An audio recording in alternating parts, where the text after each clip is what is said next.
मैं are Tiwari standard 9th और 10th के सभी विद्यार्थियों का ऑनलाइन टीचिंग में स्वागत करता हूं। अब direct and indirect speech part 2 देखेंगे सभी विद्यार्थी। उम्मीद करता हूं कि आप लोग ध्यान से पढ़ेंगे। तो आज अब इसके पहले मैंने सिंपल प्रेजेंट टेंस में रिपोर्टिंग वर्ब के बारे में बताया था। अब आज उसके आगे पढ़ेंगे पार्ट 2 में। यदि रिपोर्टिंग वर्ब पास्ट टेंस में है तो रिपोर्टेड स्पीच के टेंस में भी परिवर्तन होता है और रिपोर्टिंग वर्ब जो सेड टू है उसको टोल्ड में लिखते हैं। इसमें एग्जाम्पल पहला देखेंगे कि Sama said to me. Said to ये रिपोर्टिंग वर्ब है और ये रिपोर्टिंग वर्ब पास्ट टेंस में है। यदि आप टेंस पढ़े होंगे तो आपको पता चल जाएगा, ख्याल आ जाएगा तुरंत ही। तो Sama said to me, said to क्या है? रिपोर्टिंग वर्ब है और ये पास्ट टेंस में है। Mahesh has done the work, ये रिपोर्टेड स्पीच है। समा ए स्पीकर है। सेड टू रिपोर्टिंग वर्ब है। मी रिपोर्टिंग वर्ब का ऑब्जेक्ट है, इसे लिसनर भी बोलते हैं। और समा को रिपोर्टर बोलेंगे, सेड टू को रिपोर्टिंग वर्ब बोलेंगे, मी को लिसनर बोलेंगे। चाहे रिपोर्टिंग वर्ब का ऑब्जेक्ट बोलो चाहे लिसनर बोलो।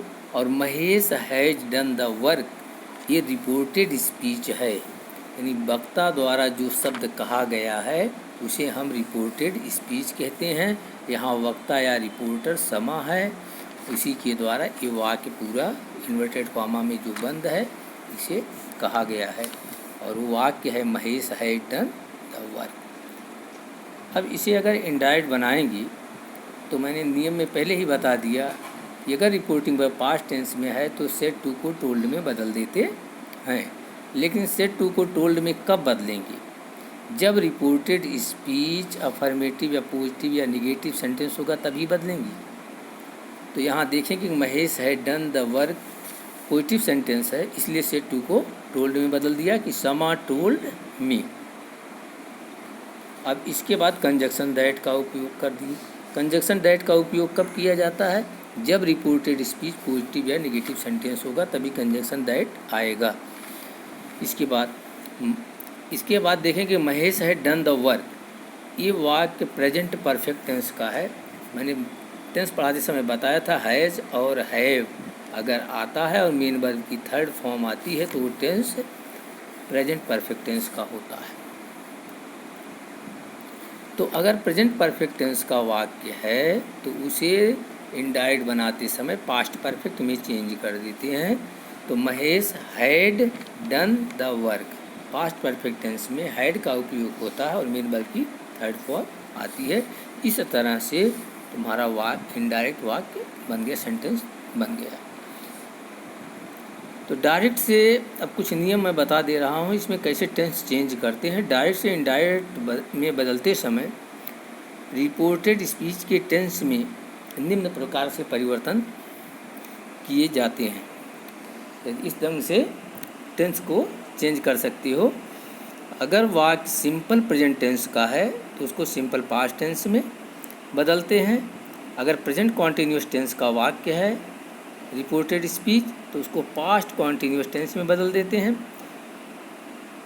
अगर प्रेजेंट परफेक्ट टेंस में है रिपोर्टेड स्पीच तो उसको पास्ट परफेक्ट टेंस में बदल देते हैं। प्रेजेंट परफेक्ट कॉन्टिन्यूस टेंस को पास्ट परफेक्ट कॉन्टिन्यूस टेंस में बदल देते हैं। सिंपल पास्ट टेंस को पास्ट परफेक्ट टेंस में बदलते हैं।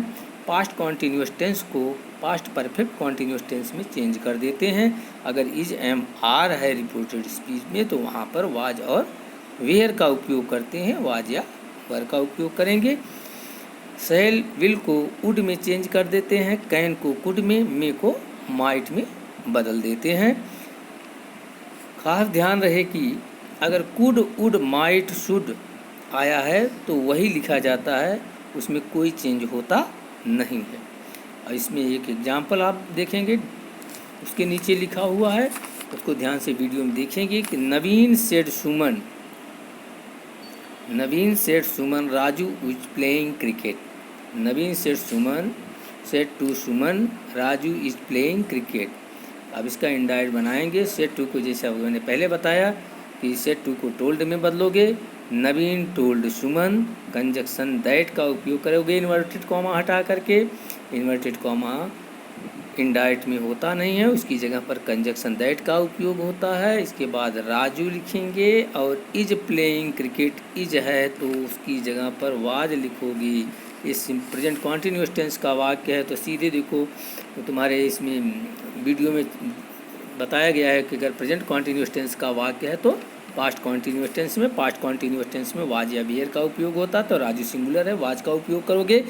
राजू वाज प्लेइंग क्रिकेट, क्योंकि पास्ट कॉन्टिन्यूअस टेंस में वाज वेयर का उपयोग होता है और मेन वर्ब की फर्स्ट फॉर्म में आईएनजी लगा देते हैं। तो प्लेइंग है तो वही हो जाएगा, प्ले में आईएनजी जोड़ देंगे तो। इसी तरह से और कुछ चीज़ें ध्यान देने वाली हैं, देने योग्य हैं, उसको देखेंगे। निकटता दर्शक शब्दों को डायरेक्ट से इनडायरेक्ट बनाते समय दूरी प्रकट करने वाले शब्दों में बदल देते हैं। ये चीज़ याद करने वाली, ये सब याद करके रखना पड़ेगा, तभी डायरेक्ट इनडायरेक्ट आप लोगों के लिए इजी होगा। तो यहाँ दिया है निकटता दर्शक शब्दों को डायरेक्ट से इनडायरेक्ट बनाते समय दूरी प्रकट वाले शब्दों में बदल देते हैं।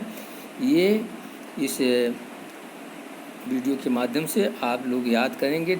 यहाँ चार्ट में बताया गया है, डायरेक्ट यहाँ लिखा है, इसके बाद इनडायरेक्ट। अगर डायरेक्ट में नाउ आया है तो देन हो जाएगा, दिस आया है तो दैट हो जाएगा, दीज आया है तो इनडायरेक्ट में दोज हो जाएगा, जस्ट आया है तो देन हो जाता है, दस आया है तो सो, हियर का देयर हो जाता है, हेंस का देंस, एगो का बिफोर और टुमारो का टुमारो। इसी तरह से टुमारो का द नेक्स्ट डे हो जाएगा और एस्टरडे का द प्रीवियस डे हो जाएगा, लास्ट नाइट का प्रीवियस नाइट होगा, टुडे का दैट डे हो जाएगा और नेक्स्ट वीक का द फॉलोइंग वीक हो जाता है। इस ढंग से ये सारी चीज़ें जो नियम बताया मैंने उसको आप लोग याद रखेंगे। इसके बाद अगला वीडियो आप लोग पार्ट 3 देखेंगे। Thank you.